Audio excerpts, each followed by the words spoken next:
And Cordero has moved to right. Alex Cora went all 2-1. Even him. Judge on the ground. Jeter Downs will have his first chance at it. Throws across to Diamond. Looking very Castro warms in that Yankee bullpen. Strike one. Has that splitter in his back pocket. Behind him in right field. As Rizzo rolls one to first. Dahlbeck makes the play himself.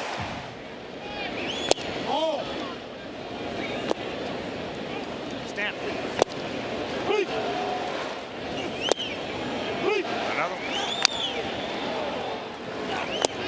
Strike three called. Another one off the plate. And Stanton fires his bat down on the ground. The pads follow. He is upset at those called strikes, and so is Aaron Boone. And he should be.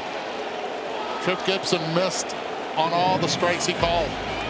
Been calling a really good game, but that at bat right there, Giancarlo Stanton took the pitches he needed, and they all went against him. So, in other baseball news, the ball strike challenge system is working its way up. It's going to be promoted to AAA Charlotte. How about that?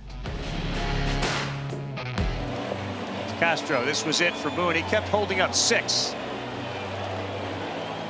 And then complaining that you missed the down and then you missed the up. That was the ejection, and then he came out and got his money's worth with both Trip Gibson and Jerry Lane.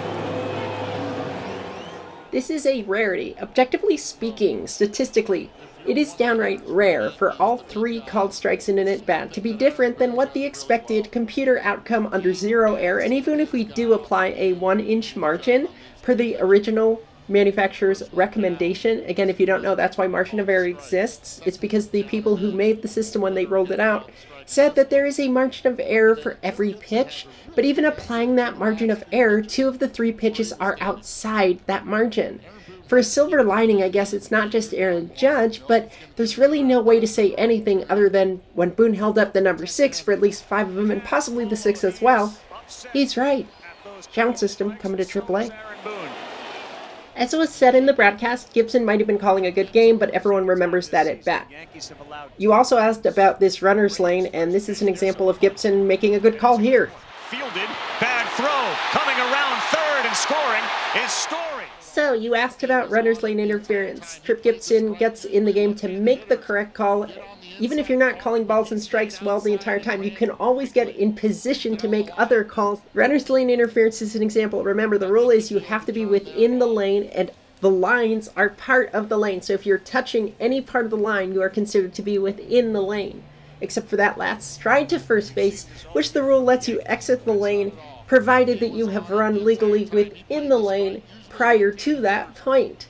Here we have the runner legally within the lane, the foot touching the lane line, which means they're within the lane. Trip Gibson's positioning, it allows him to see this and make the correct no call for potential runner's lane interference.